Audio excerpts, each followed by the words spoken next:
उपयोगकर्ता नाम और पासवर्ड प्राप्त करने का धोखाधड़ी वाला कार्य क्या कहलाता है? ये सवाल दोस्तों यूपी पुलिस कांस्टेबल के 27 जनवरी 2019 के प्रथम शिफ्ट में पूछा गया। विकल्प देखेंगे तो मेलवेयर है, ट्रोजन है, हैकिंग है, फिशिंग है। तो ये आ जाएगा फिशिंग में। आपकी जो पर्सनल इंफॉर्मेशन है, जैसे आपके क्रेडिट कार्ड के नंबर है, आपका कोई यूजर नाम है, बैंक का यूजर नाम हो गया, उसके पासवर्ड हो गए, ये जो संवेदनशील जानकारी है, निजी जानकारी है, इसको प्राप्त करना धोखाधड़ी वाला जो कार्य है ना, ये फिशिंग के अंतर्गत आ जाएगा। अदर विकल्प आप यदि देखेंगे मेलवेयर, ट्रोजन, हैकिंग, तो मेलवेयर क्या होता है? ये एक ऐसा सॉफ्टवेयर होता है जो द्वेषपूर्ण कंप्यूटर सॉफ्टवेयर है, यानी ये अच्छा नहीं है। ये द्वेष वाला, नुकसान वाला कंप्यूटर सॉफ्टवेयर है। इसका प्रयोग कंप्यूटर पर किसी की पहचान चोरी करने या गोपनीय जानकारी में शहद लगाने के लिए किया जाता है। तो फिशिंग का कार्य है वो मेलवेयर के जरिए कर सकते हैं, इस सॉफ्टवेयर के जरिए। फिशिंग तो ये पासवर्ड प्राप्त करने की जो पूरी क्रिया, इसे फिशिंग बोलते हैं। तो ये कार्य मेलवेयर से भी किया जा सकता है। नेक्स्ट यहाँ पर ट्रोजन की बात करें तो ट्रोजन क्या होता है? जो छिपा हुआ रहता है, ऐसा प्रोग्राम जो दिखने में तो सही अनुभव रहता है, आपको लगेगा नहीं ये वायरस है, लेकिन यदि इसे चलाया जाता है तो इसके प्रभाव बहुत भयंकर होते हैं और इसका इस्तेमाल एक हैकर किसी पासवर्ड को तोड़ने के लिए कर सकता है। ये हार्ड डिस्क सारे डाटा और प्रोग्राम को मिटा देता है। ये दूसरे वायरस और वर्म्स की तरह नकल नहीं कर सकता। तो ट्रोजन हॉर्स से संबंधित सवाल आते हैं तो इस पर एक फैक्ट बनता है, ये अदर वायरस की तरह प्रतिलिपि नहीं बनाता है। और ये क्या करता है? प्रतिलिपि न बनाकर बिल्कुल एक ही जगह पर छिपा हुआ रहता है, जिससे आप पता ही नहीं चलेगा कि एक्चुअल में यहाँ पर कोई ऐसा वायरस है। एकदम रियल टाइप आपको लगेगा, क्योंकि ये प्रतिलिपि नहीं बनाता। और 1949 में फैलने वाला वायरस बैक ओरिफाइस एक ट्रोजन हॉर्स था। फिशिंग बता दिया ऐसा कार्य जिसमें किसी विश्वसनीय इकाई का मुखौटा धारण करके कि तो ओरिजिनल ब्रांड है ऐसा करके उसको लालच देकर यूजर नाम, पासवर्ड, क्रेडिट कार्ड की डिटेल है वो आपसे हासिल करने की जो ये कार्य है ना, वो फिशिंग है। ये फिशिंग का कार्य है। और बाकी ट्रोजन हॉर्स वगैरह ये प्रोग्राम है। स्पैम ट्रैप, कंप्यूटर वायरस, ये देखते हैं। अब स्पैम क्या होता है? ऐसे ईमेल एड्रेस जिनका उपयोग इंटरनेट सेवा प्रदाताओं, यानी जो इंटरनेट सर्विस प्रोवाइडर होते हैं जो आपको इंटरनेट सेवाएं देते हैं, और ब्लॉक लिस्ट ऑपरेटर द्वारा उन प्रेषकों की पहचान करने के लिए किया जाता है जो ईमेल सर्वोत्तम अभ्यासों का पालन नहीं कर रहे हैं। तो उनको स्पैम ट्रैप में फंसाया जा सकता है। अवांछनीय बल्क में मैसेज ईमेल भेजी जाती है, स्पैम ईमेल होती है, जिसका उद्देश्य रहता है कहीं ना कहीं यदि उस ईमेल को खोलेंगे, उस पर जो फाइल पर क्लिक करेंगे और उसके अंदर घुसेंगे तो ऑटोमेटिकली वो वायरस इंस्टॉल हो जाएगा। इसकी ऐसी कुछ इसमें स्पैम फाइलें हैं जो स्पैम ईमेल के जरिए भेजी जाती है। और वायरस तो आपको पता ही है, वायरस एक प्रकार का मेलवेयर है, जो सॉफ्टवेयर प्रोग्राम रहता है जो किसी व्यक्ति द्वारा पहली बार अपने सिस्टम पर चलाने के बाद उसकी प्रतिकृति बना सकता है। वायरस बना सकता है लेकिन ट्रोजन नहीं बना सकता और फिर फैल जाएगा। अब नेक्स्ट यहाँ पर आगे बढ़े उससे पहले टेस्ट बुक की तरफ से 1 डे सिलेक्शन सेल है जो 13 जनवरी तक लाइव है। यदि इस दरमियान आप टेक्स्ट बुक पास प्रो लेते हो, पास प्रो में क्या होता है? प्रीवियस ईयर के paper as it is mock form में आपको मिल जाएंगे, साथ ही साथ उस पर आधारित सारे मॉक मिलेंगे। और पास टेस्ट बुक पास में लगभग 700 एग्जाम्स के मॉक टेस्ट मिल जाते हैं, यानी जितने भी इंडिया लेवल में, स्टेट लेवल के, सेंट्रल और स्टेट के एग्जाम्स होते हैं, सभी के मॉक टेस्ट एक पास में मिल जाएंगे। अभी आपको इस सेल में 2 मंथ की एक्स्ट्रा वैलिडिटी मिल रही है। कूपन कोड में आपको TTG के यूज़ करना है, जिससे आपको 10% का अतिरिक्त डिस्काउंट मिल जाएगा। तो यहाँ पर अभी यदि आप टेक्स्ट बुक पास लिमिटेड टाइम में लेते हो तो इस डील का फ़ायदा उठा सकते हो। अब ये जो टेक्स्ट बुक पास प्रो है, इसमें सभी एग्जाम्स के मॉक टेस्ट, लाखों कैंडिडेट ऑलरेडी टेस्ट देते हैं, तो एग्जाम सा माहौल है। जितने ज़्यादा आप मॉक टेस्ट देंगे, प्रैक्टिस करेंगे, टाइम मैनेजमेंट उतना ही बेहतर हो पाएगा। और आप एक तरीके से आपको ये फील होगा कि एग्जाम से पहले इतने एग्जाम दिए तो आपका कितना अच्छा खासा कॉन्फिडेंस रहेगा और कैंडिडेट्स आप बेहतर कर पाएंगे। इस टाइप से स्मार्ट वर्क से यदि आप मॉक टेस्ट देते हो, उसका एनालिसिस करते हो, कहाँ पर गलतियाँ हो रही है उसमें सुधार करते हुए, बार बार इस पर एक्यूरेसी को बढ़ाते हुए तैयारी करेंगे तो जरूर आपका सिलेक्शन होगा। तो ज़्यादा जानकारी के लिए लिंक डिस्क्रिप्शन बॉक्स में है, चेकआउट कीजिएगा। अपन दोस्तों वायरस की बात कर रहे हैं तो प्रमुख कंप्यूटर वायरस के नाम बता देता हूँ। एग्जाम में सवाल आता है निम्नलिखित में से कौन सा कंप्यूटर वायरस नहीं है? तो याद रखिएगा आई लव यू, ये इस नाम से भी एक कंप्यूटर वायरस है। ये जो एक वायरस है, वर्म है, जो 2000 में ईमेल के माध्यम से फैला और विश्व भर में लाखों कंप्यूटर को इसने संक्रमित किया था। एक दोस्तों मेरिसा कंप्यूटर वायरस है। ये मैक्रो वायरस जो 1999 में माइक्रोसॉफ्ट वर्ड दस्तावेज के माध्यम से फैला था। आई लव यू ये 2000 में फैला, मेलिसा 1999 में फैला, माइक्रोसॉफ्ट वर्ड डॉक्यूमेंट के माध्यम से इसको फैलाया गया। एक दोस्तों वायरस है जिसका नाम है कॉन्फिगर माइक्रोसॉफ्ट विंडोज सिस्टम्स को लक्षित करने वाला एक वर्म जो 2008 में व्यापक हो गया था। तो ये जो कॉन्फिगर है ये 2008 में और तेजी से फैला था, जो माइक्रोसॉफ्ट विंडोज़ को टारगेट कर रहा था। माईडूम ये ईमेल और peer to peer file sharing, यानी पीयर टू पीयर एक आदमी से दूसरे आदमी में फाइल शेयर होती है ना, ईमेल के जरिए यदि भेजी जाती है अदर फाइल भी, तो उससे ये 2004 में फैला था वर्म। एक है ब्लास्टर, एमएस ब्लास्ट या एमएस ब्लास्टर कहा जाता है। 2003 में विंडोज ऑपरेटिंग सिस्टम में कमजोरी का शिकार करने वाला ये वर्म था। कोड रेयर 2001 में माइक्रोसॉफ्ट आईआईएस वेब सर्वरों को इन्होंने निशाना बनाया था। एक दोस्तों स्लेमर वायरस है, एसक्यूएल स्लेमर। 2003 में माइक्रोसॉफ्ट एसक्यूएल सर्वर और डेस्कटॉप इंजन में कमजोरी यहाँ पर फैल गई थी।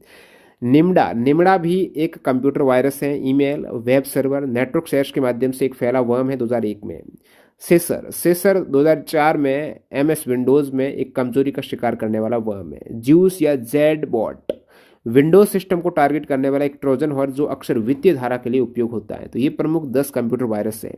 नेक्स्ट अगला सवाल नंबर 2 देखते हैं, जो कि 27 जनवरी को ही पूछा गया है सेकंड सेट में। एक ऐसी छवि जो प्राय फोरम और सामाजिक नेटवर्क में ऑनलाइन व्यक्ति का प्रतिनिधित्व करती है, यानी आपको लगेगा कि ऐसे जो छवि बना देंगे उसके इमेज पर कंप्यूटराइज्ड इमेज इस प्रकार बन जाएगी जो उनका अवतार के रूप में वो प्रतिनिधित्व करती है।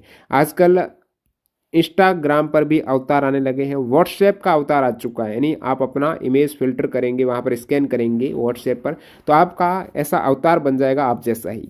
तो ये ऑप्शन सी करेक्ट है।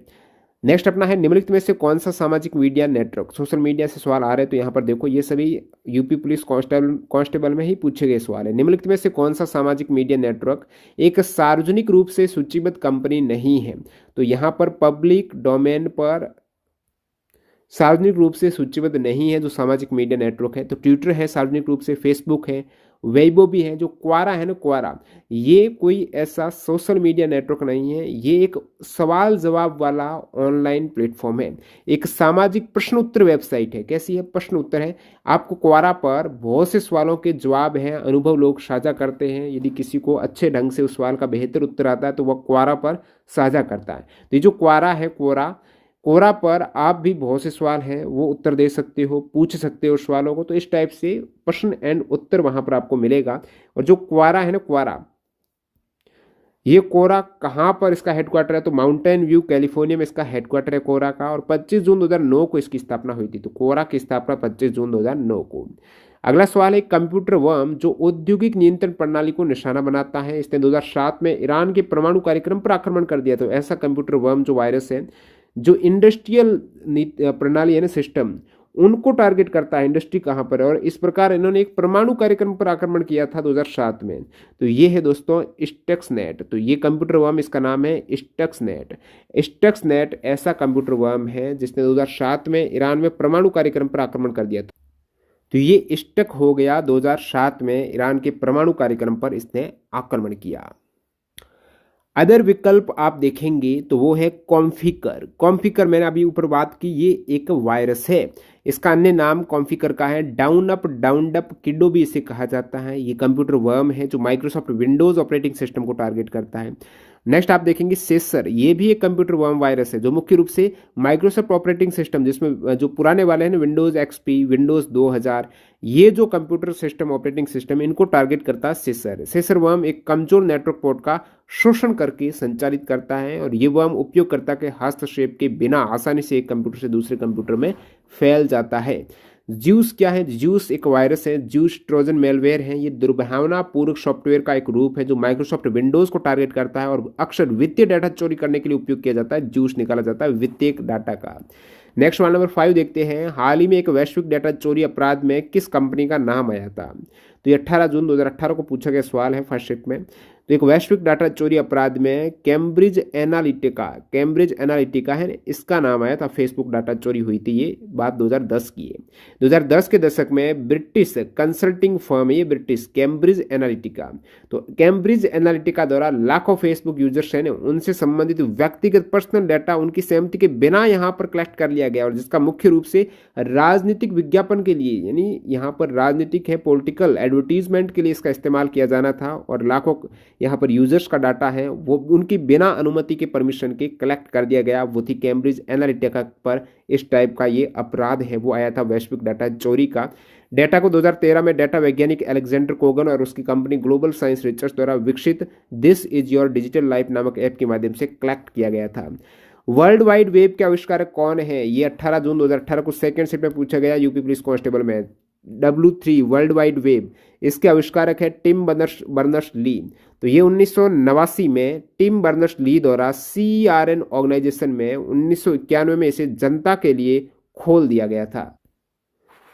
1989 में टिम बर्नर्स ली द्वारा CERN ऑर्गेनाइजेशन में 1991 में यहाँ पर ये ओपन हुआ था W3।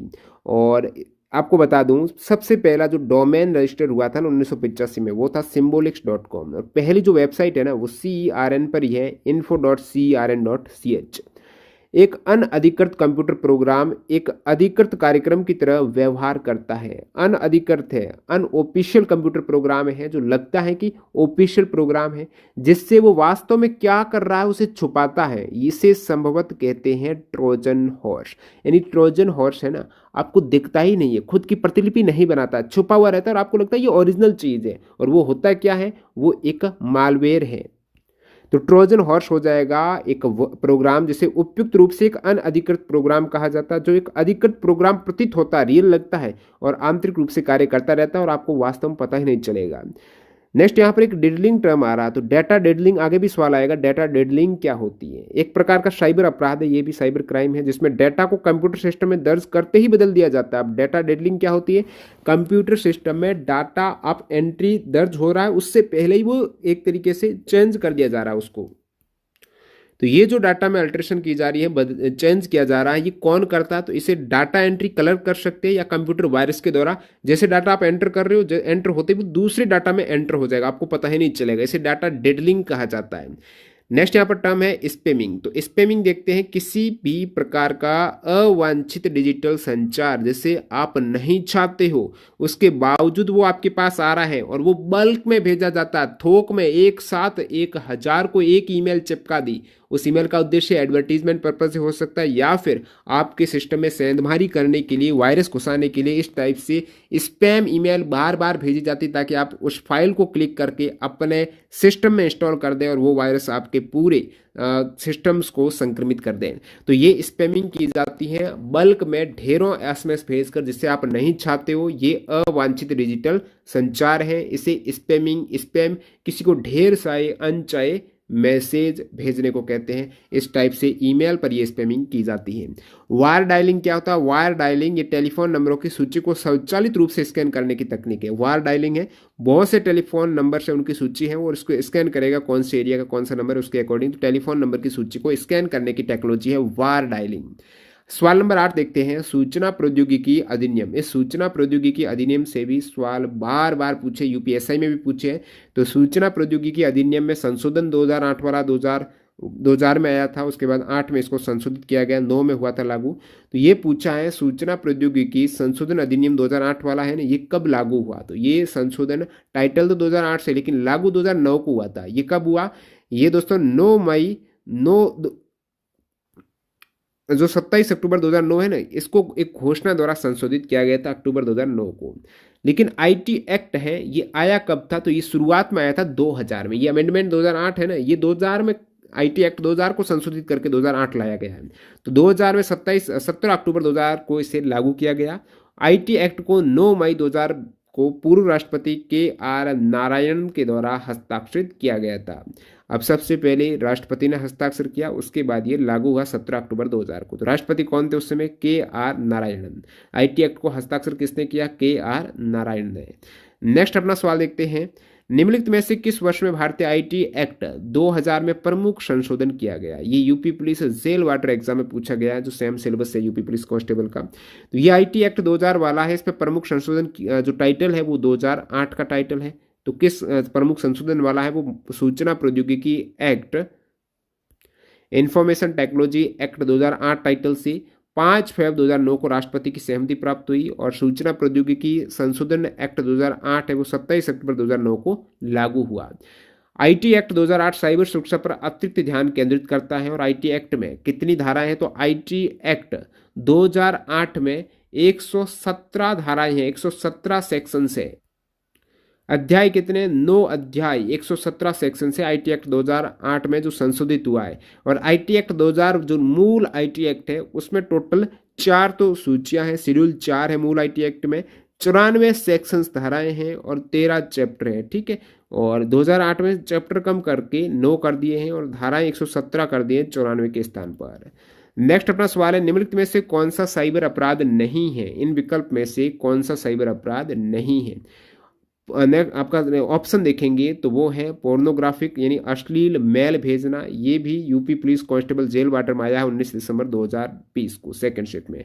तो पोर्नोग्राफिक अश्लील मेल भेजना, सोशल नेटवर्क को विकृत करना, बिल्कुल अश्लील मेल भेजेंगे तो वो एक साइबर क्राइम है, किसी को अश्लील मैसेज भेजेंगे, चीज़ें भेजेंगे। सोशल नेटवर्क को विकृत करना, बिल्कुल उसमें आप सेंधमारी करेंगे सोशल नेटवर्क को तो भी एक तरीके से वो साइबर क्राइम है। हैकिंग करना है साइबर क्राइम है।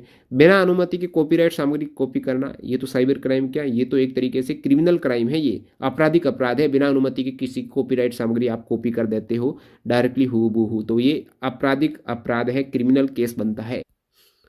साइबर अपराध के अंतर्गत क्या आता है, आर्थिक अपराध आ जाएगा, बौद्धिक संपदा अपराध आ जाएगा। तो साइबर क्राइम होता है इसमें आर्थिक अपराध आपके साथ हुआ है, कुछ फंड रुपए का आपके साथ धोखाधड़ी हुई है, आपके अकाउंट्स को इस टाइप से उन्होंने अनचाहा मेल भेजकर आपने उस पर क्लिक किया, वहां से आपके रुपए निकल गए, या फिर आपको ऐसे लालच देकर फिशिंग से जालसाजी से आपका अकाउंट डिटेल लेकर, डेबिट कार्ड लेकर, क्रेडिट कार्ड लेकर और वहां से आपके रुपए निकाल दिए गए, तो आर्थिक अपराध। बौद्धिक संपदा अपराध है, आपका कोई लोगो वगैरह है उनसे छेड़छाड़ी की गई है, बौद्धिक संपदा है, आपके इंटेलेक्चुअल प्रॉपर्टी है, आपकी कोई बुक्स वगैरह है। साइबर मानहानि, साइबर मानहानि भी होती है, साइबर पर यानी सोशल मीडिया पर किसी को बदनाम करना फालतू का, वो साइबर मानहानि है। ऑनलाइन सट्टा भी साइबर अपराध में आता है। ईमेल बॉम्बिंग, किसी को एक साथ ही बहुत सारी ईमेल भेजना, किसी को 1000 ईमेल भेज दी लगातार, जो ईमेल की बॉम्बिंग कर दी उन्होंने, तो वो अपराध है। अवैध सामग्री की बिक्री करना, ईमेल स्पूफिंग करना, यानी ऐसे ईमेल मिलेंगे जो उन्हें लगेगा कि रियल आईडी से आए हैं, एक तरीके से रियल आईडी इस टाइप से वो चेंज कर देते हैं कि वो रियल आईडी होती है स्पूफिंग में और पता ही नहीं चलता है। जैसे कि पेटीएम का ऐसा स्पूप ऐप बना दिया है कि पेटीएम सा ही दिख रहा है, एग्जैक्टली पेटीएम है, लेकिन वो है तो स्पूप है, यानी सर्वर दूसरा उसका। की लॉगर है। साइबर धोखाधड़ी, ईमेल धोखाधड़ी, डाटा डेडलिंग मैंने आपको बताया है कि डाटा एंट्री होने से पहले ही चेंज हो जाएगा। वेब डिफिसमेंट, साइबर स्टॉकिंग आगे बताएंगे क्या होता है, वेब चेकिंग क्या होता है, वायरस वार्म अटैक, ये सभी आ जाएंगे साइबर क्राइम में। नेक्स्ट अपना है, निम्नलिखित में से कौन सा शब्द अनचाही ईमेल से संबंधित है। अनचाही ईमेल, अवांछित ईमेल, बात हो रही है स्पैम की। अगला सवाल, निम्नलिखित में से कौन सी वेबसाइट 3 आयामी तरीके से किसी विशिष्ट जगह को व्यू और रिव्यू करने में मदद करती है, यानी 3D फॉर्म में किसी विशिष्ट जगह को, कोई विशिष्ट पैलेस है, स्थान है, उसको 3D में आप देख पाएंगे, यानी हूबहू जो वीडियो फॉर्मेट होता है ना, इसी टाइप से आप 3D में 3 डायमेंशन ही पूरा देख सकते हो, यानी जो आपको दिखता है सामने वो 2D में दिखता है और पीछे वाला भी हिस्सा आप घुमाकर ऐसे 3D में रोटेट करके उस जगह को देख पाएंगे, व्यू को देख पाएंगे। वो सुविधा रहती है ना, वो वेबसाइट है गूगल अर्थ। गूगल अर्थ है जो गूगल मैप्स है ना, गूगल मैप्स उसका सेम ही अपडेटेड वर्जन है। गूगल मैप्स में आपको 2D में दिखता है और गूगल अर्थ में आप 3D में चीज़ों को देख पाते हो। यहाँ पर विकल्प में सीधे ही आप गूगल अर्थ कर सकते हो, बाकी तो इजी है। मालवेयर की विभिन्न प्रकारें शामिल हो सकते हैं। अब ये जो मालवेयर है, वायरस क्या है, मालवेयर है, ठीक है। Trojan horse malware, worm malware, spyware malware, adware malware. तो ये मालवेयर में यदि आप वायरस देखेंगे तो अन्य प्रोग्रामों में अपने आप को छोड़ने वाला प्रोग्राम। ट्रोजन हॉर्स है जो आपसे एक आपको दिखेगा नहीं एक्चुअल में कि ये वायरस है, लेकिन उसकी प्रतिलिपि भी नहीं बनाते और वो फैल जाता है। वर्म क्या है, स्वतंत्रता से फैलने वाला प्रोग्राम है जो नेटवर्क के माध्यम से संक्रमित होता है। स्पाईवेयर है गोपनीयता छीनने के लिए डेटा को चोरी वाला प्रोग्राम। स्पाई जो ऐसे सॉफ्टवेयर होते हैं आपको पता ही नहीं चलता है, आप कोई पासवर्ड वगैरह दर्ज करते, वो स्पाई सॉफ्टवेयर आपका पासवर्ड चोरी कर लेता है। एडवेयर क्या होता है, उपयोगकर्ता को विज्ञापनों को दिखाने और उसे जासूसी करने के लिए डिजाइन किया गया प्रोग्राम। एड को दिखाने के लिए, एड से ही आपको फंसाया जाएगा, वहां पर आप क्लिक करेंगे यदि एड को, ऐसी धोखाधड़ी वाली एड होगी तो आपके नुकसान हो जाएगा। नेक्स्ट, ये ऊपर जितने भी सवाल थे ना, ये यूपी पुलिस कांस्टेबल में पूछे गए 12 सवाल है प्रीवियस 15 एग्जाम्स में। अब सवाल अपन कंटिन्यू करते हैं यूपी पीबी के द्वारा ही यूपीएसआई का एग्जाम, ये लेकिन एग्जाम ऊपर वाले थे ऑफलाइन, और ये अपन देख रहे हैं नीचे कंटिन्यू कर रहे हैं सवाल नंबर 13 से 56 तक। ये online exam computer based test थे जो नवंबर 2021 में 31 टोटल 31 प्रश्न है इस ऑनलाइन एग्जाम्स में। तो नीचे और भी ऑनलाइन एग्जाम हैं जो 2017 में हुआ है, 2021 में यूपीएससी के 2 एग्जाम हुए हैं। तो सबसे पहले 2021 के देख लेते हैं। किसी भी कंप्यूटर तक अनअधिकृत पहुंच किसका अपराध है? तो किसी भी कंप्यूटर तक अनअधिकृत पहुंच है, अनऑफिशियल पहुंच आप कंप्यूटर तक रख रहे हो तो वो एक हैकिंग का अपराध है। यूपीएससी में आया है 2021 में। हैकिंग है, यदि किसी भी कंप्यूटर तक आप अनऑफिशियल रूप से पहुंच रहे हो तो वो हैकिंग के जरिए आप पहुंच रहे हो।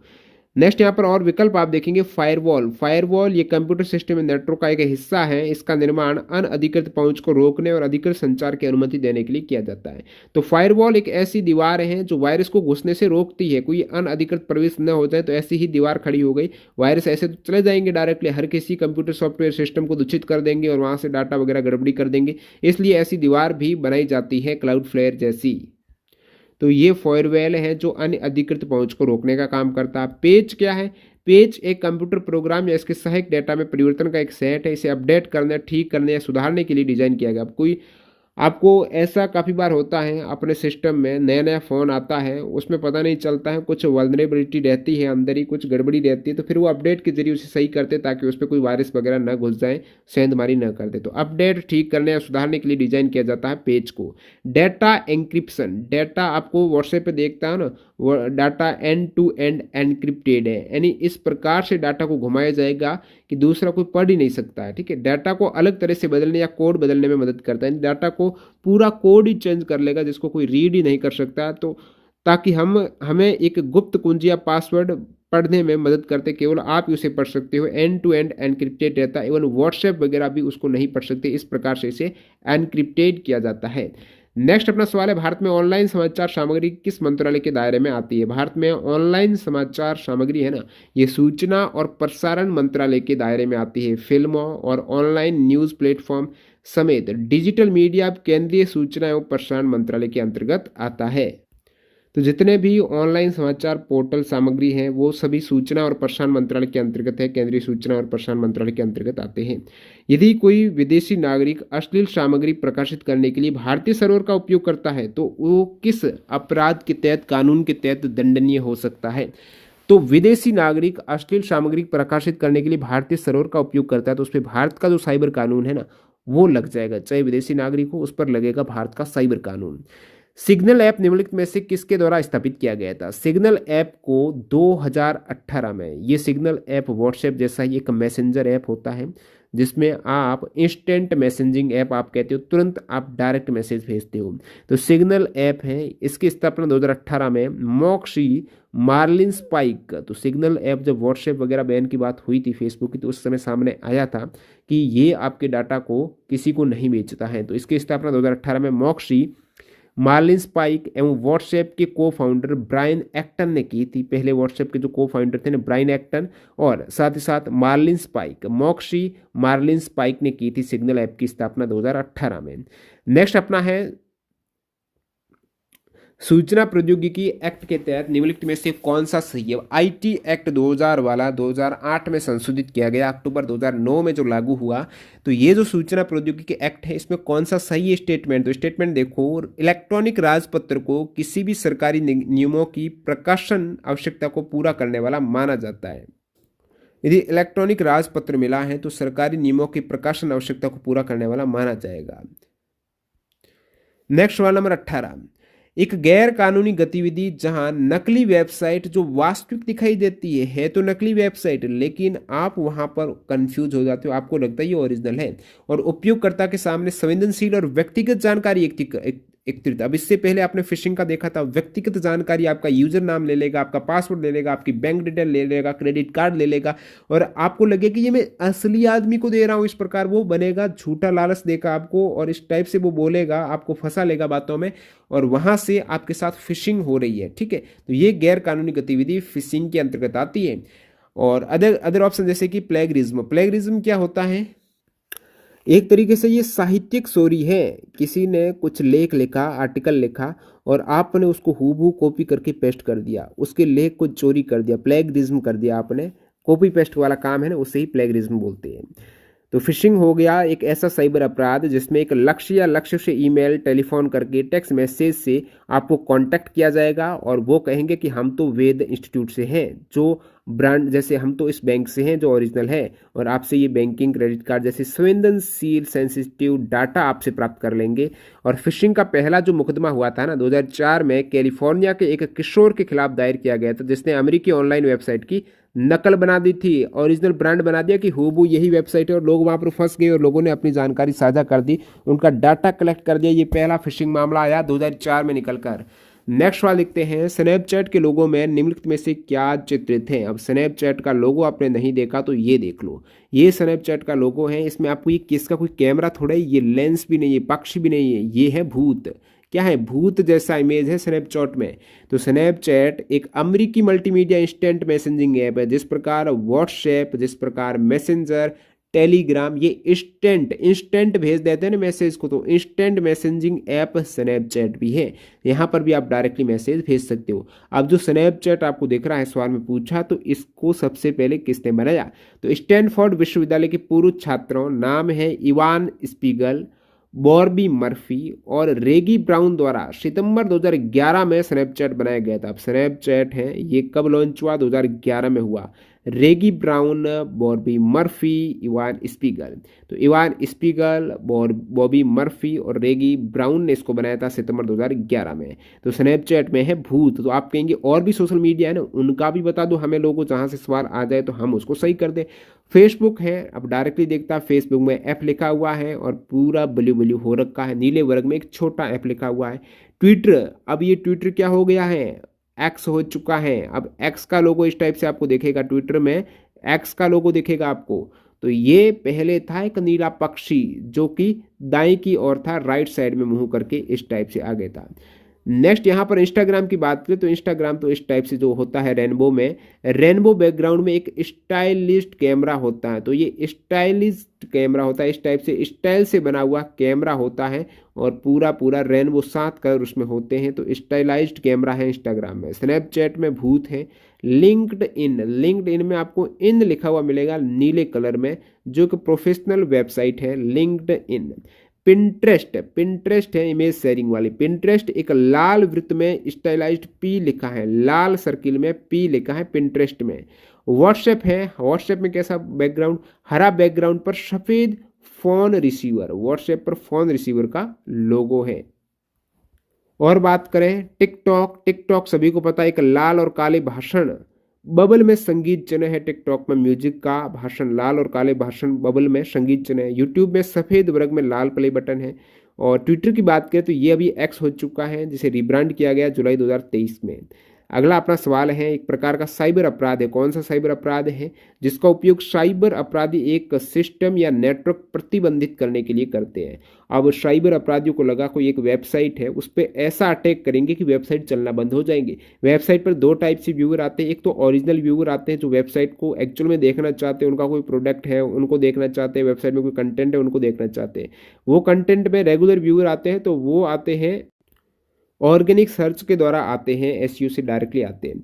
लेकिन किसी ऐसे व्यक्ति ने बोट बना दिए, बहुत से बोट बना के उस वेबसाइट का सर्वर को भर दिया, ऐसा भर दिया कि सर्वर चल ही नहीं रहा। वेबसाइट काफ़ी बार अचानक एग्जाम का रिजल्ट आता है ना, आप एक साथ पूरे सर्वर को हैंग कर देते हो, तो आपने पूरा वो हैंग कर दिया एक साथ। तो इस प्रकार बोट बनाकर जो हैंग किया जाता है ना सर्वर को, इसे डिडोस अटैक बोलते हैं, यानी distributed denial of service attack.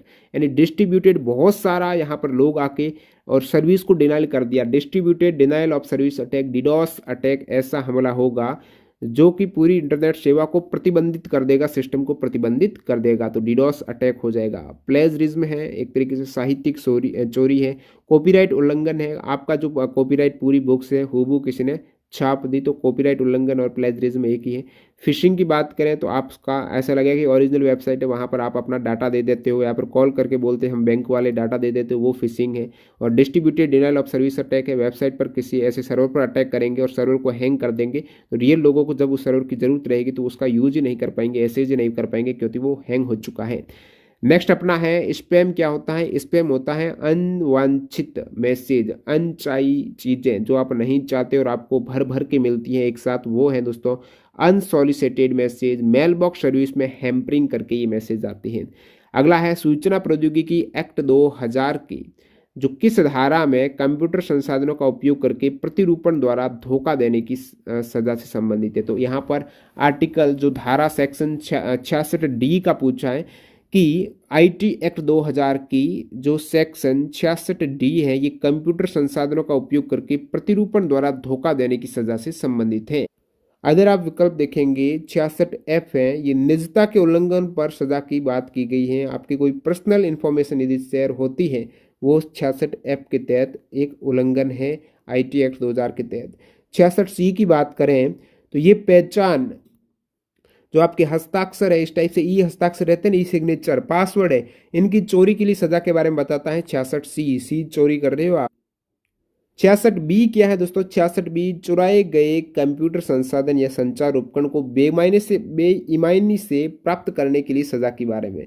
यदि आप ऐसा कोई डिवाइस यूज कर रहे हो जो चोरी का है और आपको पता है और आपका उद्देश्य चोरी का डिवाइस यूज करने से कोई बेईमान काम करने से रिलेटेड है, तो आपको वहां पर सजा मिलेगी। 66B से बेईमानी की सजा मिलेगी ही मिलेगी। नेक्स्ट सवाल है, एक प्रकार का साइबर अपराध हमला है जिसमें साइबर अपराधी नेटवर्क को अभिभूत करने के लिए एक वेबसाइट को बेकार ट्रैफिक से भर देते हैं। बिल्कुल बोट के ट्रैफिक आ जाता है, बोट आते हैं और रियल ट्रैफिक नहीं होता है, और उस पूरे सर्वर को वो हैंग कर देते हैं। तो डीडोस अटैक की बात हो रही है, distributed denial of service attack की बात हो रही है। एक यहाँ पर विकल्प आपको मिल रहा है कंप्यूटर स्पूफिंग। कंप्यूटर स्पूफ क्या कर रहे हैं? इस स्पूफिंग में किसी व्यक्ति या सिस्टम ने अपनी असली पहचान छुपाने के लिए धोखाधड़ी वाली टेक्निक है वो अपनाई है। असली पहचान छुपा रहा है और वो प्रिटेंड कर रहा है कि वो दूसरा व्यक्ति है। इस प्रकार से वो प्रिटेंड करेगा, जैसे कि स्पूफ कॉल कर दे, कोई स्पूफ कॉल कर देगा ना, तो रियल नंबर से वो कॉल लगेगी आपको, इस टाइप से उसमें डाटा रहेगा। स्पूफ एसएमएस कर देगा, आपको लगेगा कि इसी नंबर से एसएमएस आया है, तो वो सेम और हकीकत में उस नंबर से आया, लेकिन उस व्यक्ति कोई दूसरा ही कर रहा है, अपने अलग ही सर्वर से सिस्टम को हैंग करके कर रहा है। कंप्यूटर स्पूफिंग में किसी व्यक्ति या सिस्टम ने अपनी असली पहचान छुपाने के लिए धोखाधड़ी की तकनीक अपनाई है। काफ़ी बार ऐसा होता है ना, आपके पास बहुत बार ऐसा मामला आया है, कोई व्यक्ति है, नेता, ऐसे जो एमएलए एमपी है ना, उनके मोबाइल नंबर से किसी को कॉल कर रहा है और एक्चुअली उनके ही वो मोबाइल नंबर रहते हैं, लेकिन वो स्पूफिंग के जरिए ऑनलाइन कॉल की जाती है और वो लगेगा कि नेताजी का कॉल आया है, एमएलए एमपी का आया, लेकिन वो होता नहीं, दूसरा ही कर रहा है उसको। तो ये IP spoofing, email spoofing, DNS spoofing जैसे विभिन्न तरीके शामिल हो सकते हैं, जिसमें नेटवर्क पहचान या डेटा की तस्वीर प्रस्तुत करता है, जिससे भ्रम उत्पन्न हो जाता है कि वही आदमी है, और जो डिजिटल इंटरेक्शन की अवरोधता और सुरक्षा को कमजोर कर सकते हैं। नेक्स्ट आपको दिख रहा है यहाँ पर फिशिंग का तो बता ही दिया है। Cyber stalking. साइबर स्टॉकिंग क्या होती है? साइबर स्टॉकिंग किसी व्यक्ति, समूह या संगठन का पीछा करने या उसे परेशान करने के लिए इंटरनेट का सहारा लिया जा रहा है। किसी व्यक्ति पर आप अपनी खुन्नस निकालना चाहते हो, आप डायरेक्टली फिजिकल उनको गाली गलौज नहीं करते हो और आप उस व्यक्ति को जानते हो। साइबर स्टॉकिंग में क्या होता है? आप उस व्यक्ति को जानते हो और उस व्यक्ति को परेशान करना चाहते हो इंटरनेट के जरिए, कोई भी धमकी भरे मैसेज भेजकर, इस टाइप से बल्क में एसएमएस भेज कर इस परेशान कर रहे हो, काफ़ी लोगों से परेशान करवा रहे हो, भयावह ऐसी चीज़ भेज रहे हो आदमी डर जाए, अश्लील email, text message social media पर भेजते हो, उनको परेशान करते हो इंटरनेट के जरिए अपनी खुन्नस भड़ास निकालने के लिए, तो वो साइबर स्टॉकिंग आ जाएगी दोस्तों।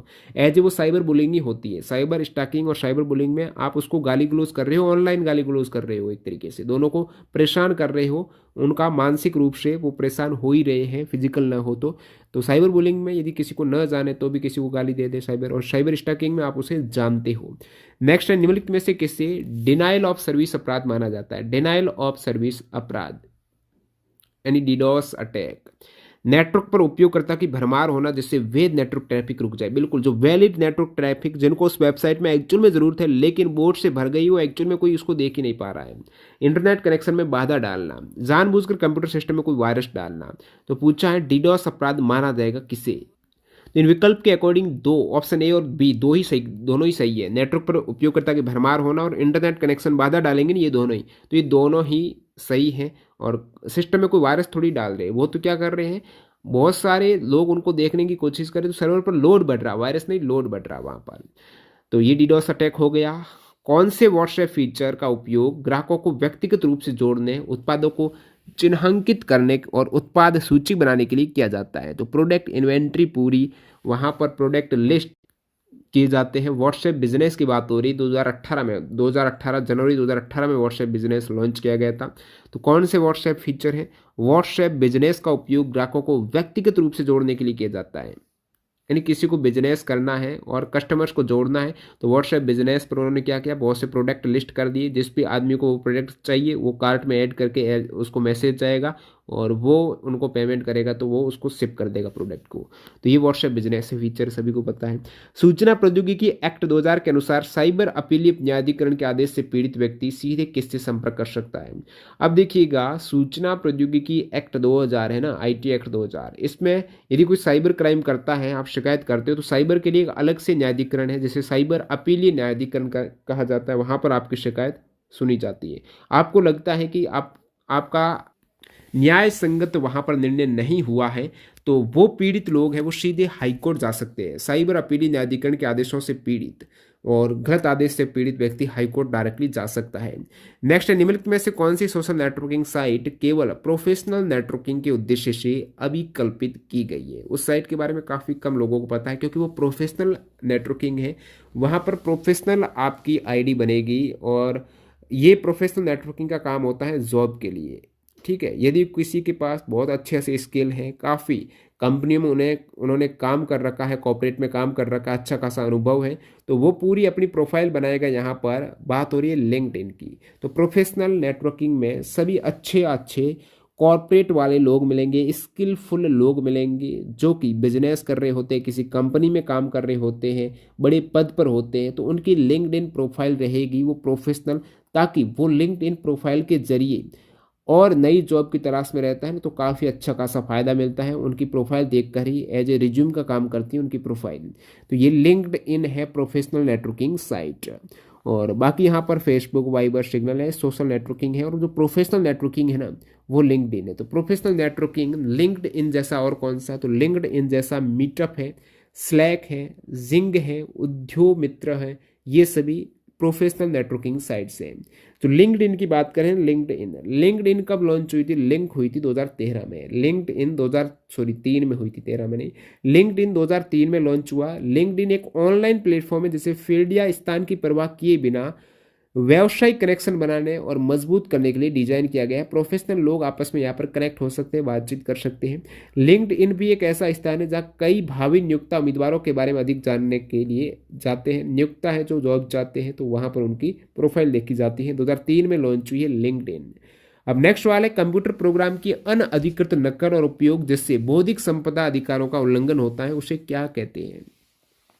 तो इंटेलेक्चुअल प्रॉपर्टी जो राइट्स हैं उनका उल्लंघन हो रहा है। कंप्यूटर प्रोग्राम की जो अनअधिकृत नकल है, अनऑफिशियल नकल और उसका उपयोग है, इसे सॉफ्टवेयर पायरेसी कहा जाता है। क्या कहा जाता है? Software piracy. इसका मतलब ये हुआ, जैसे कोई सॉफ्टवेयर एक्स है, उस सॉफ्टवेयर एक्स में आपको, ये एक्स का मतलब ट्विटर मतलब मान लेना, XYZ कोई भी सॉफ्टवेयर का नाम है जिसपे पैसे लग रहे हैं। जिसमें क्या लग रहे हैं? उस सॉफ्टवेयर को बाई करने में, इस सॉफ्टवेयर को देखने में, उस एप्लीकेशन में प्रवेश करने में आपको पेमेंट करना पड़ेगा, तभी आप उस ऐप में घुस पाएंगे, उस ऐप के फीचर को एंजॉय कर पाएंगे। लेकिन काफ़ी ऐसी पायरेसी हो चुकी है जो ये जो बाईपास है ना सिक्योरिटी अंदर घुसने के लिए, उस सिक्योरिटी को बाईपास कर देते हैं और फ्री में उस सॉफ्टवेयर को आप देख पाते हो। तो पायरेटेड जो सॉफ्टवेयर है, पायरेटेड मूवीज आ जाती है जो ओरिजिनल नहीं होती है, लेकिन लोगों ने पायरेट करके उसको हासिल किया है। यानी मूवी जो लॉन्च होती है, आप सिनेमा में होती है लॉन्च, लेकिन वो पहले से ही बाहर आ जाती है टेलीग्राम वगैरह पर। तो ये पायरेसी होती है। इस प्रकार से सॉफ्टवेयर में भी पायरेसी होती है। तो ये जो अनअधिकृत जो इंटेलेक्चुअल प्रॉपर्टी है उनके अधिकारों का हनन होता है। और बाकी डाटा डिलीटिंग मैंने आपको बता दिया है, डाटा को एंटर होते ही चेंज कर देना, या तो उसको कलर करता है या फिर वायरस के जरिए होता है। और कंप्यूटर में क्रैकिंग, क्रैकिंग क्या है? एक ऐसी टेक्नोलॉजी है जिसमें व्यक्ति या समूह किसी सिस्टम, सॉफ्टवेयर या नेटवर्क के सुरक्षा प्रमाणों को उम्मीद से बाहर करने का प्रयास करते हैं, क्रैक कर देते हैं, उनकी सिक्योरिटी को क्रैक कर देते हैं। ये अवैध रूप से साइबर सुरक्षा को उल्लंघन करता है और सिस्टम के अनधिकृत एक्सेस प्राप्त करने का प्रयास करता है। यानी यहाँ पर कोई पासवर्ड लगा हुआ है किसी सॉफ्टवेयर में जाने के लिए, लेकिन उन्होंने उस पासवर्ड की सिक्योरिटी को बाईपास कर दिया, तो अनअधिकृत उन्होंने अनऑफिशियल एक्सेस कर दिया क्रैक करके। अगला अपन देखते हैं यहाँ पर, गूगल के निम्नलिखित में से किस प्रोडक्ट को 2020 में गूगल मीट के रूप में पुनः ब्रांड किया गया? गूगल मीट 2020 में नाम चेंज हुआ, इससे पहले नाम था hangout meet. Hangout meet का नाम जो कोविड के दौरान कर दिया गूगल मीट, काफ़ी चल रहा था उस समय, जूम पर मीटिंग चलती थी, तो गूगल ने भी मौका का फ़ायदा उठाया, जो अपना हैंगआउट मीट था उसको रिब्रांड करके गूगल मीट कर दिया। पिक्सल, जो गूगल का एक मोबाइल फ़ोन आता है जिसे पिक्सल कहा जाता है, स्मार्टफोन आता है। गूगल डुओ क्या है? जिसमें आप वीडियो कॉल के जरिए बात करते हो। वीडियो कॉलिंग और वॉइस कॉलिंग सेवा है गूगल की, जो गूगल द्वारा प्रदान की जाती है। इसका उपयोग उपयोगकर्ताओं को अपने फ़ोन नंबर, ईमेल के माध्यम से एक दूसरे से मुफ्त में वीडियो और वॉइस कॉल करने का फ़ायदा मिलता है। गूगल पॉडकास्ट है। पॉडकास्ट में 1 to 1 दो आदमी बातचीत करते हैं, और वो पॉडकास्ट ऑनलाइन यदि होती, पहले गूगल पॉडकास्ट नाम था, अभी इसका गूगल पॉडकास्ट नाम को 2022 में यूट्यूब पॉडकास्ट कर दिया है। नेक्स्ट अपना है साइबर अपीलीय अधिकरण के आदेश पर। अब मैंने कहा साइबर अपीलीय अधिकरण है जो न्यायाधिकरण है, वहाँ पर यदि आप पीड़ित हो, उसके न्याय से संतुष्ट नहीं हो, तो आप डायरेक्टली हाईकोर्ट जा सकते हो। तो अपील दायर करने की जो समय सीमा है ना, आदेश के खिलाफ अपील आप दायर करना चाहते हो, वो समय सीमा है 60 दिन के भीतर आपको अपील दायर करनी पड़ेगी IT एक्ट 62 के तहत। कोई पुलिस अधिकारी जिसका पद किस रैंक से नीचे का न हो, वह IT एक्ट 2000 के तहत किसी भी अपराध की जांच करेगा। तो कोई भी पुलिस अधिकारी कम से कम पुलिस इंस्पेक्टर होना चाहिए। क्या होना चाहिए? पुलिस निरीक्षक होना चाहिए। इंस्पेक्टर से नीचे की रैंक का नहीं हो सकता है किसी भी अपराध की जांच करने के लिए कोई पुलिस अधिकारी। IT एक्ट 2000 की बात हो रही है। 2014 में निम्नलिखित सोशल मीडिया दिग्गजों में से किसने व्हाट्सएप का अधिकरण किया? अब व्हाट्सएप को 2014 में बाई कर दिया था फेसबुक ने। फेसबुक ने 2014 में व्हाट्सएप को बाई किया, और फेसबुक ने 2012 में इंस्टाग्राम को $1 बिलियन में बाई किया था। और पहले फेसबुक ने इंस्टाग्राम को 2012 में बाई किया, 2 साल बाद 2014 में फेसबुक ने व्हाट्सएप को बाई कर दिया। और जो एक थ्रेड्स करके था प्लेटफॉर्म, थ्रेड्स को फेसबुक का अभी नाम मेटा हो गया है। जो कंपनी है ना फेसबुक, पहला फेसबुक कंपनी थी, अब फेसबुक ने क्या किया, फेसबुक बार बार बाई कर रही थी, व्हाट्सएप को बाई कर रही थी, इंस्टाग्राम को बाई कर रही थी, तो वो फेसबुक कंपनी थी और फेसबुक अलग से ऐप भी। तो फेसबुक ने ऐसा किया कि कंपनी चेंज कर दी, मेटा कर दी कंपनी। अब फेसबुक तो ऐप तो है ही, लेकिन कंपनी इन सभी की मेटा हो चुके हैं। ये सभी प्रोडक्ट अभी मेटा के। फेसबुक किसकी है? मेटा की। व्हाट्सएप किसका? मेटा का। इंस्टाग्राम किसका? मेटा का। जो थ्रेड्स है ना, ये भी जुलाई 2023 को मेटा ने इसको अधिकृत कर दिया है। अगस्त में जो मेटा लॉन्च हुआ था वेब ब्राउज़र में, थ्रेड्स ऐप में, और इसको मेटा के द्वारा अधिकृत किया गया था थ्रेड्स को जुलाई 2023 में। तो अभी मेटा में ये सभी प्रोडक्ट है। मेटा में फेसबुक, इंस्टाग्राम, मैसेंजर जो फेसबुक का पहला था, थ्रेड्स हो गया, व्हाट्सएप है, Meta Quest, Horizon Worlds, Ray-Bans stories, और मैपिलरी, वर्क प्लेस, पोर्टल जो अभी डिसकंटिन्यू है, डाइम्स जो कि एक्वायर्ड किया गया है, ये सभी मेटा के प्रोडक्ट हैं। मेटा जो नाम हुआ, फेसबुक का नाम चेंज हुआ, वो 28 अक्टूबर 2021 को नाम चेंज होकर मेटा हुआ है। अगला सवाल अपना है, सूचना प्रौद्योगिकी अधिनियम IT एक्ट में परिकल्पित ई गवर्नेंस ने किसको अपनाया है? तो ई गवर्नेंस ने IT एक्ट में कार्यात्मक तुल्यता दृष्टिकोण को, फंक्शनल इक्विवेलेंट अप्रोच को अपनाया है। फेसबुक नेटवर्क का विस्तार किस वर्ष में शैक्षणिक संस्थाओं से प्रे हुआ है? यानी जो शैक्षणिक इंस्टीट्यूट है उनसे प्रे हुआ है।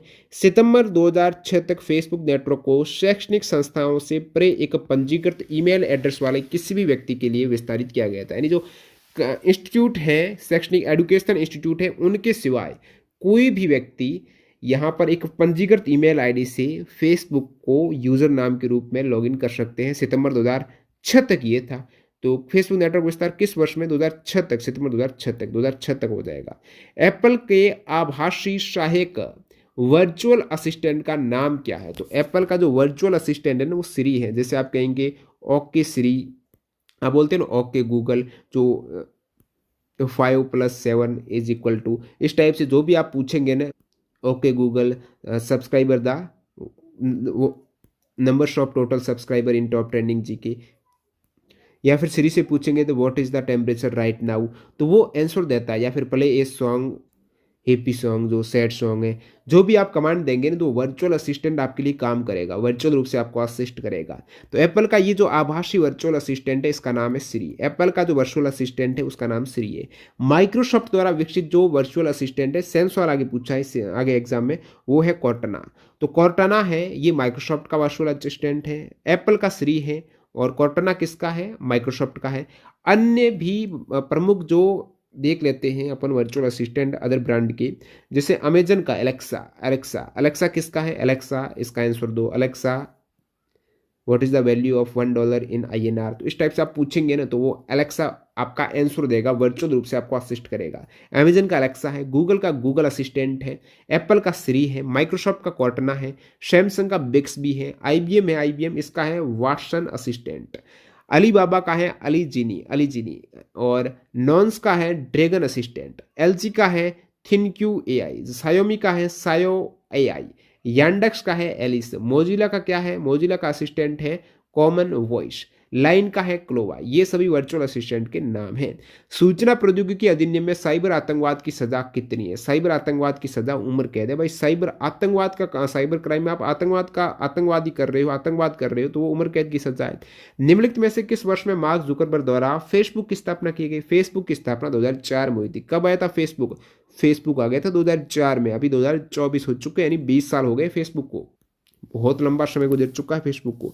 अब फेसबुक है, शुरुआत कैसे हुई 2004 में, तो एक यूनिवर्सिटी के शुरुआत में एक जो यूनिवर्सिटी का ही स्टूडेंट था जिसका नाम आप सभी जानते हो मार्क जुकरबर्ग, उन्होंने अपने क्लास के लड़कों को कनेक्ट करना चाहा ऑनलाइन। धीरे धीरे पूरे यूनिवर्सिटी में वो फैल गया और पूरे उस समय यूरोप में फैल गया था ये और पूरे वर्ल्ड में। अभी तो आरंभ 2004 में हार्वर्ड के छात्र मार्क जुकरबर्ग ने की थी और सह संस्थापक फेसबुक के हैं जस्टिन मॉस्कोविट्ज। तब शुरुआत में फेसबुक का नाम था द फेसबुक, क्या था, द फेसबुक, और 2004 में द फेसबुक नाम से स्थापित है, लेकिन अगस्त 2005 में इसका नाम बदलकर फेसबुक कर दिया गया और 28 अक्टूबर 2021 को फेसबुक कंपनी का नाम मेटा कर दिया गया और मेटा के ये सभी प्रोडक्ट अभी आपने इसी वीडियो में देखे हैं। हैकिंग को एथिकल हैकिंग के रूप में पहचानने के लिए निम्नलिखित में से क्या पूरा करना होगा। अब एथिकल हैकिंग क्या होगी, इसमें क्षति होनी चाहिए नहीं होगी। एथिकल हैकिंग में किसी का नुकसान नहीं होगा, वो केवल टेस्ट करेंगे कि इस टाइप से नुकसान हो सकता है, कंपनी को बताएंगे कि आपके सिस्टम में ये वल्नरेबिलिटी है, ये खामियां हैं, जिसके लिए कोई भी अदर हैकर जो ब्लैक हैट हैकर है गलत इंटेंशन से आपको नुकसान पहुंचा सकते हैं और वो पहले ही किसी भी सिस्टम से, किसी भी ब्रांड में, किसी भी साइट से वो ऐप में कमियां निकाल देंगे, बग्स ढूंढ लेंगे। जैसे बग्स बोलते हैं, कमी होती है ना किसी भी एप्लीकेशन में, सिस्टम में, सर्वर पर, उस कमी को निकालने वाले वो होंगे, उनको बता के निकालेंगे कि ये कमी हमने निकाली है, आप इसको तंदुरुस्त कर दो, ठीक कर दो। उसके बदले उन वाइट हैट हैकर को, उन एथिकल हैकर को कंपनी रिवार्ड्स देती है। तो क्षति तो नुकसान थोड़ा ही होना चाहिए। इस प्रकार वो हैक कर दे कि पूरा डाटा ही वो चुरा ले और या फिर किसी का नुकसान कर दे यूजर्स वगैरह का।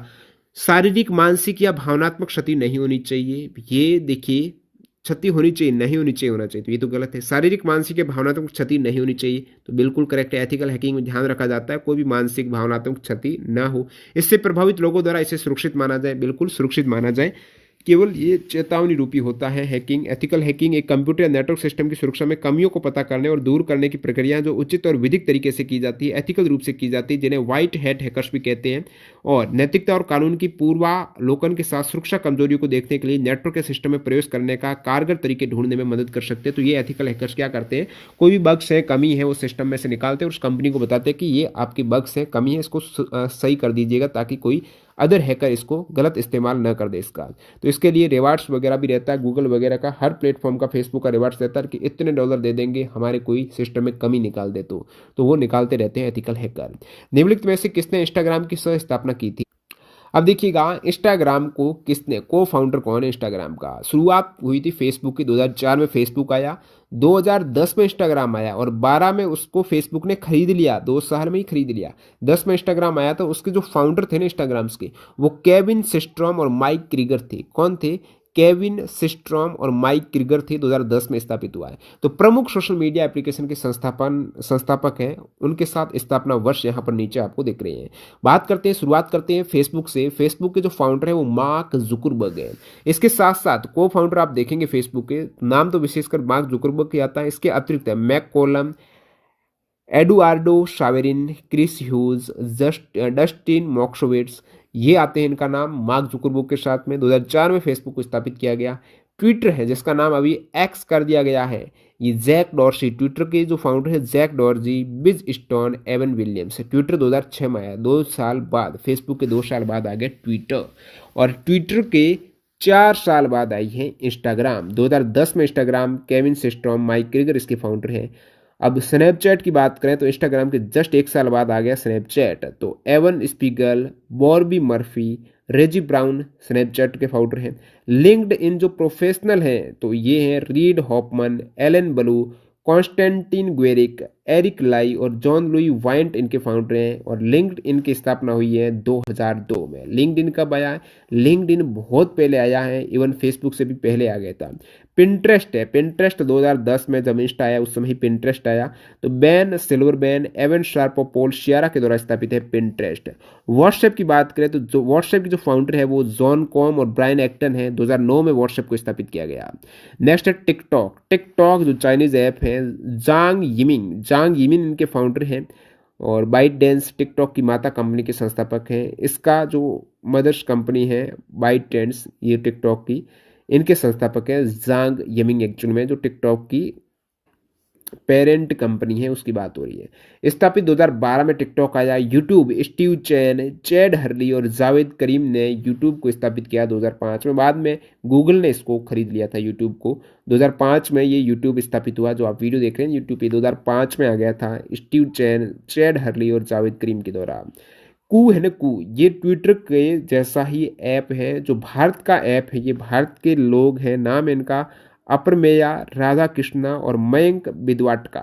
ये भारत के लोगों ने इसको कू को ब्रांड किया है। 2019 में कू ऐप आया था, जब एक बार ट्विटर का बहिष्कार हुआ था उस दरमियान कू ऐप आया था 2019 में।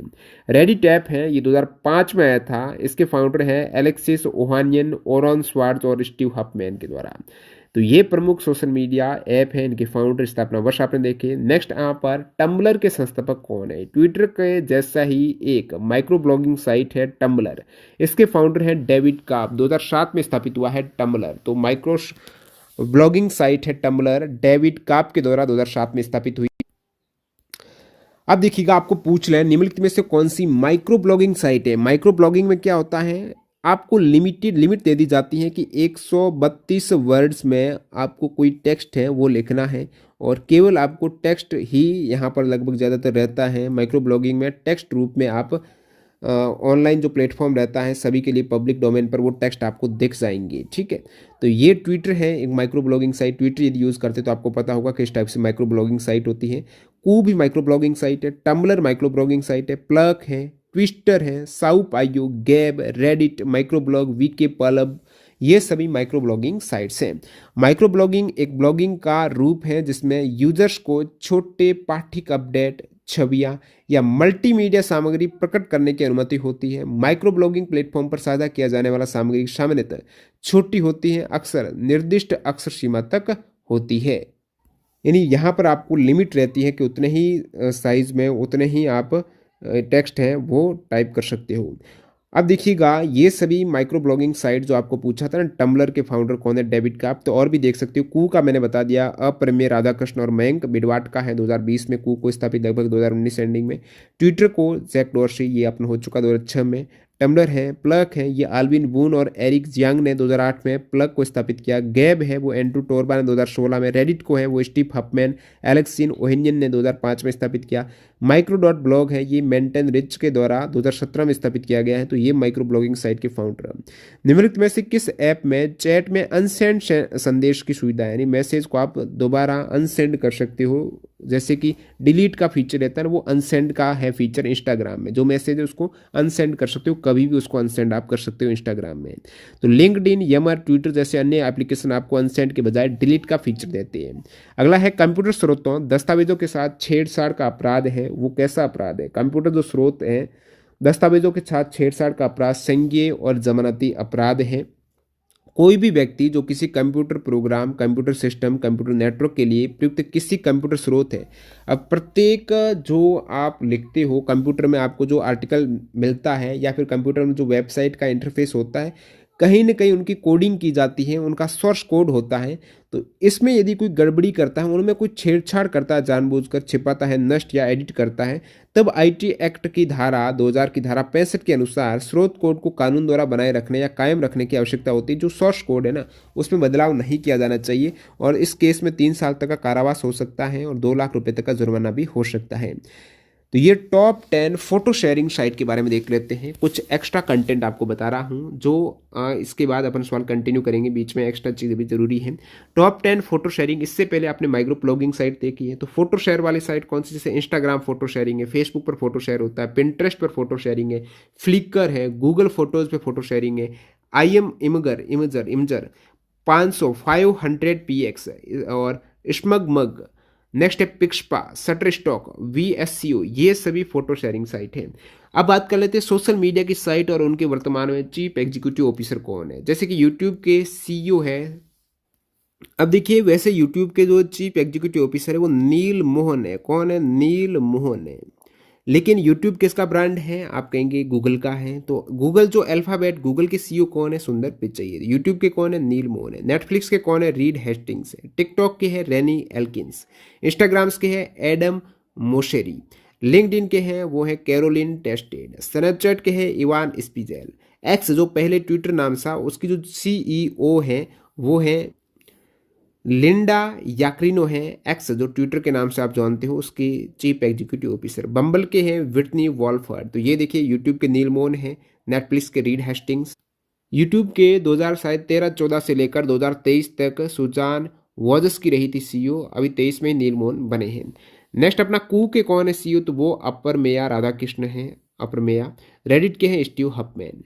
और इंस्टेंट मैसेजिंग ऐप की बात करें तो तुरंत मैसेज भेजते हैं, उसमें आपकी व्हाट्सएप है, फेसबुक मैसेंजर है, वीचैट है, टेलीग्राम है, सिग्नल है, स्नैपचैट है, वाइबर है, लाइन है, ये तुरंत मैसेज भेजते हैं। नेक्स्ट अपन सवाल कंटिन्यू करते हैं। UPSI एग्जाम्स जो 2017 में हुआ है दिसंबर में, उसमें जो 13 सवाल पूछे गए वो देखते हैं।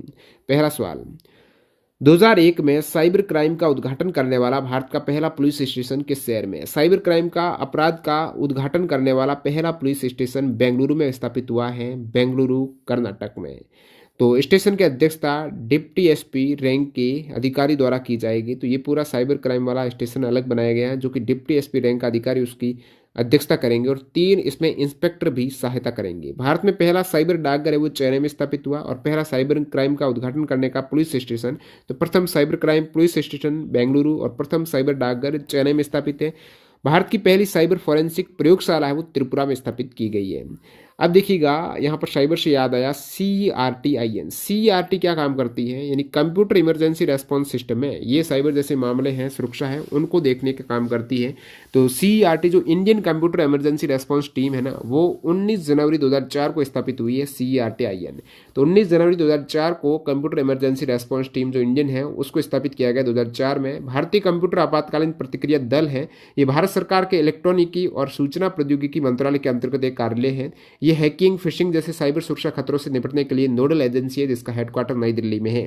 अगला सवाल, निम्नलिखित में से कौन सा वायरस स्वचालित रूप से स्वयं को कूटबद्ध करता है और प्रतिलिपि बनाता है? सो स्वयं की इस टाइप से कोडिंग करके प्रतिलिपि बनाएगा, अपने आप को कॉपी और कोडिंग करेगा ऑटोमेटिकली, वो वायरस है। जब हर बार वो प्रणाली को संक्रमित करता है, हर बार जब वो घुसेगा तो प्रत्येक बार वो अपना कोडिंग करेगा और कॉपी बनाएगा। जैसे ही घुसा, कोडिंग की, कॉपी बनाई। तो ये है पॉलीमॉर्फिक वायरस। कौन सा वायरस है? Polymorphic virus.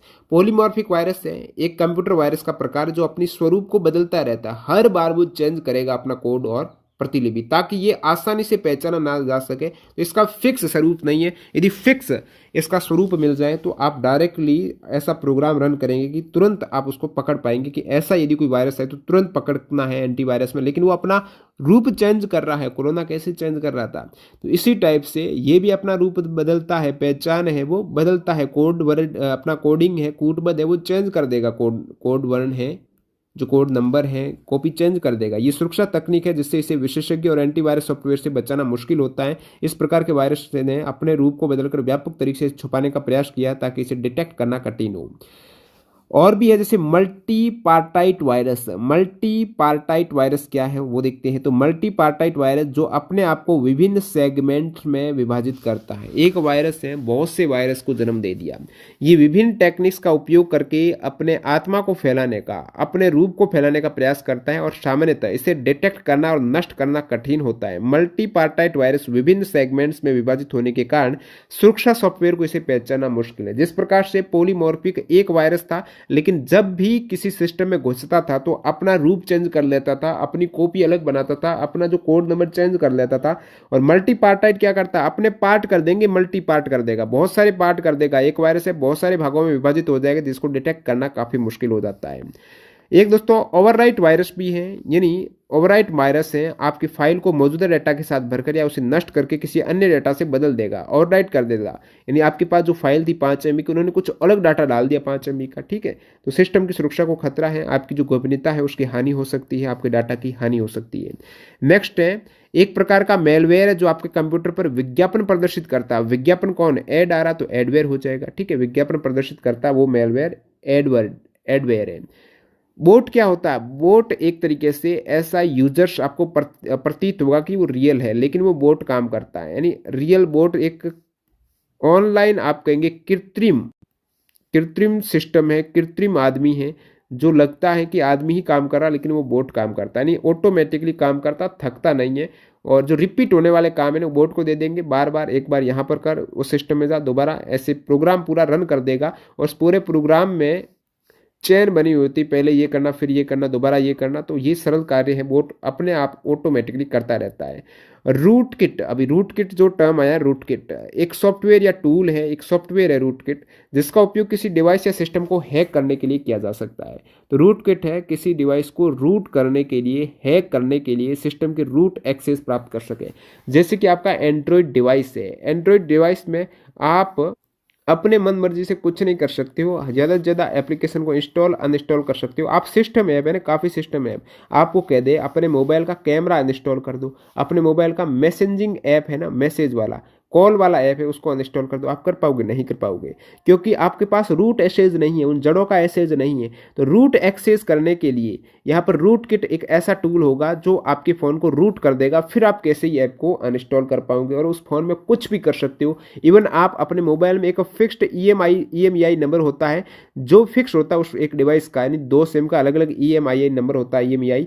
तो रूट यदि मोबाइल हो गया ना तो आप अपने मोबाइल का EMI नंबर भी चेंज कर सकते हो, एंड्रॉइड ID भी चेंज कर सकते हो, सब कुछ कर सकते हो। तो रूट किट ऐसा किट होता है। नेक्स्ट अपना है एक हैकर जिसके इरादे आपराधिक या दुर्भावनापूर्ण नहीं है, उसे क्या कहा जाता है। बात हो रही है वो हैकर ये नहीं चाहता कि सिस्टम में कुछ क्षति पहुंचाई जाए, नुकसान पहुंचाया जाए। वो केवल उस बग को डिटेक्ट करेगा और कंपनी को बता देगा कि आपके सिस्टम ये खामी है, आप उसको सुधार दो, उसके बदले उसे पैसे मिल जाएगा। तो वो है वाइट हैट हैकर, वो है एथिकल हैकर।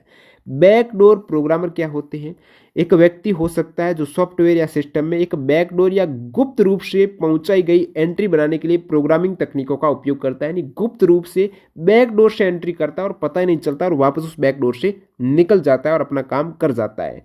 कीलॉगर क्या होता है, ये एक हार्डवेयर या सॉफ्टवेयर डिवाइस है जो कंप्यूटर पर टाइप किए गए हर की स्ट्रोक, स्क्रीनशॉट, चैट आदि की निगरानी करता है। आप क्या काम कर रहे हो कंप्यूटर पर, कीबोर्ड पर क्या टाइप कर रहे हो, की लॉगर ये काम कर देता है। आपने क्या पासवर्ड टाइप किए तो की लॉगर ये भौतिक पहुंच की आवश्यकता नहीं होती इससे।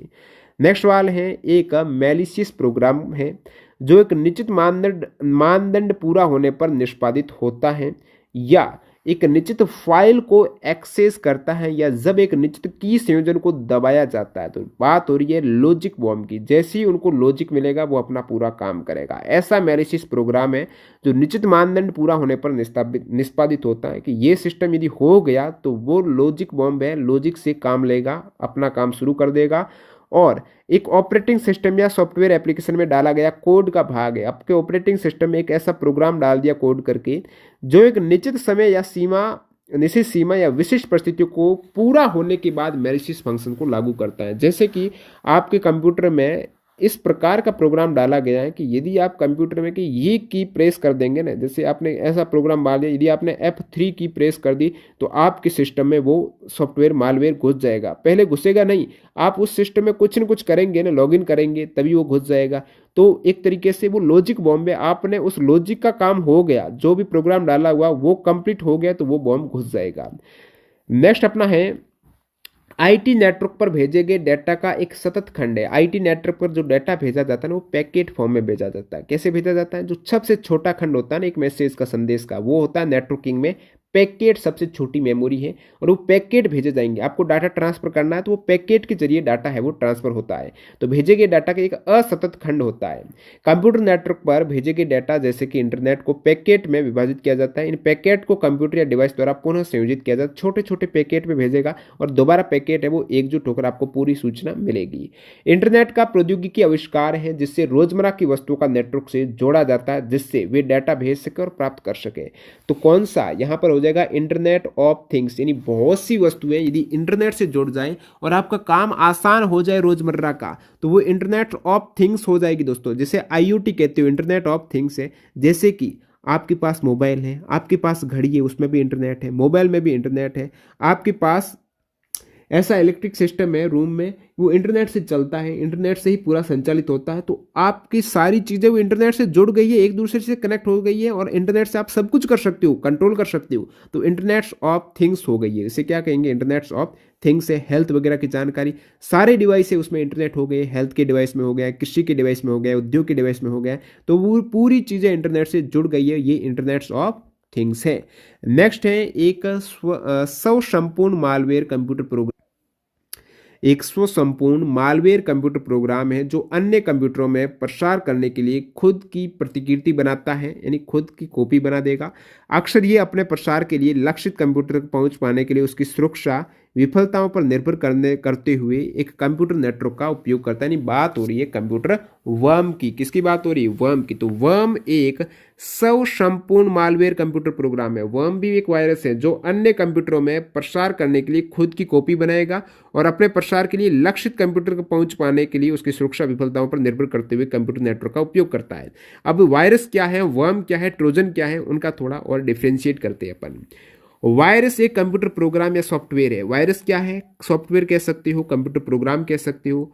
और ये जो कंप्यूटर प्रोग्राम है, कंप्यूटर सिस्टम को नुकसान पहुंचाने के लिए खुद को दूसरे सॉफ्टवेयर या कंप्यूटर प्रोग्राम से कनेक्ट कर देता है।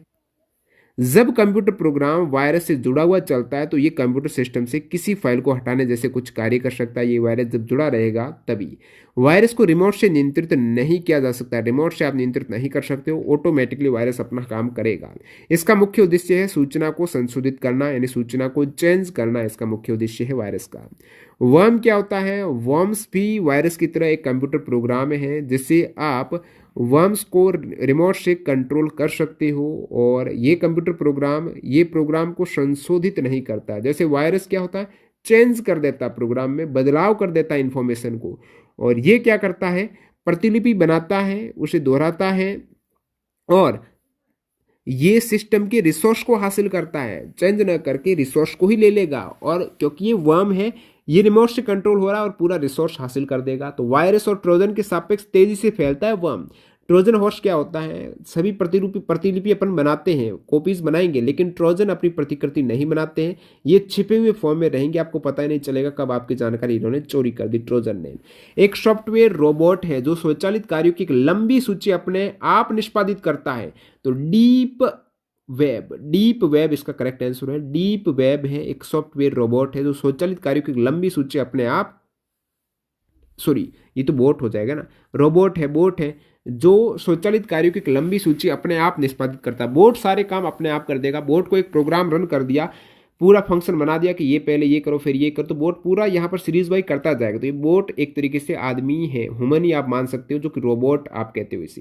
तो ये बोट होता है। तो काफ़ी बोट होंगे जो अपने आप ही, एक बोट को ऐसे काम दे दिया कि लगातार वीडियो देखो, तो वो वीडियो देखता रहेगा। ऐसा बोट आपको लगेगा, जैसे यूट्यूब को लगेगा कि ओरिजिनल कोई वीडियो देख रहा है, लेकिन वीडियो कौन देख रहा है? बोट देख रहा है। तो यहाँ पर अदर विकल्प की बात करें तो एक डीप वेब है। डीप वेब पर हर कोई कंटेंट नहीं देख सकता है। ऐसी वेबसाइट होगी जहाँ पर आपको लॉगिन की आवश्यकता होगी और वो आपके पास होगा नहीं। तो डीप वेब एक ऑनलाइन स्थान है जो सार्वजनिक खोज इंजनों द्वारा सीधे पहुंचा नहीं जा सकता है। जैसे आप गूगल से डीप वेब में नहीं जा सकते हो। जो खोज इंजन है ना, गूगल काफ़ी वेबसाइट आपके सामने ला लेगा, लेकिन डीप वेब की वेबसाइट गूगल भी आपको प्रेजेंट नहीं कर सकता है। तो सामान्य इंटरनेट यूजर्स हैं, इनके लिए देखना डीप वेब मुश्किल है। इसे हिडन वेब भी कहा जाता है। डीप वेब का हिस्सा वाणिज्यिक और अनुसंधान उद्देश्य के लिए हो सकता है। यानी कोई अनुसंधान रिसर्च का काम चल रहा है तो हर कोई थोड़ा ही देखे इसको, तो वो एक अलग हिडन काम रहेगा। तो अनुसंधान उद्देश्य के लिए इसका काम होता है। लेकिन ये भी अनैतिक या गैर कानूनी गतिविधियों के लिए एक निराधार जगह बन जाता है। बिल्कुल इसके बजाय इस पे अनैतिक गतिविधियां बहुत सारी हो जाती है। बैंकिंग पोर्टल्स जुड़े रहते हैं डीप वेब से, ठीक है। बैंकिंग पोर्टल्स है, कोई दूसरा ना देख सके। सीधे डाटाबेस एक्सेस है, ऑनलाइन सुरक्षित ऑनलाइन स्थान शामिल होते हैं यहाँ पर। नेक्स्ट यहाँ पर आप देखेंगे एक इंडेक्सर करके ऑप्शन है। तो इंडेक्सर एक सॉफ्टवेयर या सेवा हो सकती है जो इंटरनेट पर उपलब्ध सामग्री को स्कैन करती है इंडेक्सर, और इसे एक सूचीबद्ध तालिका से इंडेक्स करती है। स्कैन करेगी बहुत सी सामग्री को और फिर उनको एक लिस्ट में बता देगी, इंडेक्स कर देगी, पूरी टेबल बना देगी, ठीक है। इंडेक्सर एक टेबल बना देगी। निम्नलिखित में से कौन सा एक व्यक्तिगत सूचना प्रबंधक और ईमेल संचार सॉफ्टवेयर है? तो इनमें आप देखेंगे ईमेल संचार सॉफ्टवेयर है, ये माइक्रोसॉफ्ट आउटलुक है। क्या है? Microsoft outlook. माइक्रोसॉफ्ट आउटलुक एक ईमेल संचार सॉफ्टवेयर है जो माइक्रोसॉफ्ट द्वारा विकसित किया गया है और उपयोगकर्ताओं को ईमेल संदेश भेजने और प्राप्त करने की सुविधा देता है। माइक्रोसॉफ्ट आउटलुक है।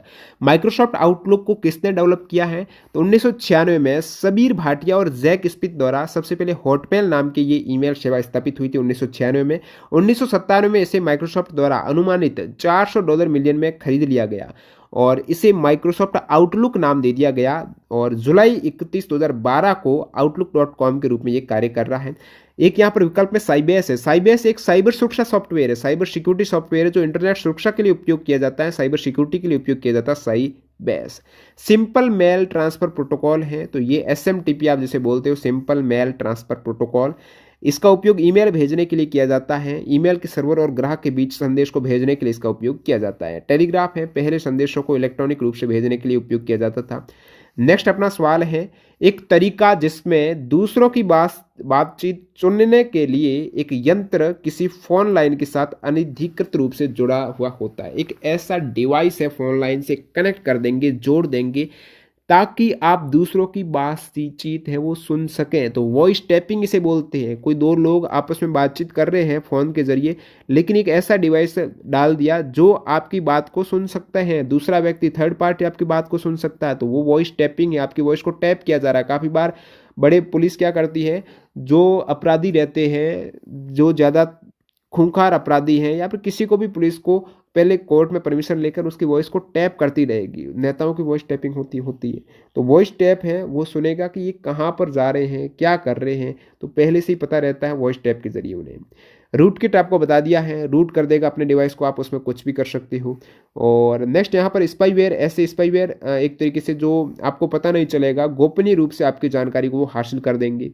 डिजिटल इंटरप्ट एक विशेष प्रकार की टेक्नोलॉजी है जो संदेशों या डेटा की सुनिश्चित सुरक्षा के लिए इस्तेमाल की जाती है। डिजिटल इंटरप्ट है, डेटा की सुनिश्चित सुरक्षा के लिए इस्तेमाल होती है और तकनीक सुरक्षित संवाद को सुनिश्चित करने और अनैतिक पहुंच से बचने के लिए आपके सुरक्षा के लिए डिजिटल इंटरप्ट का काम लिया जाता है।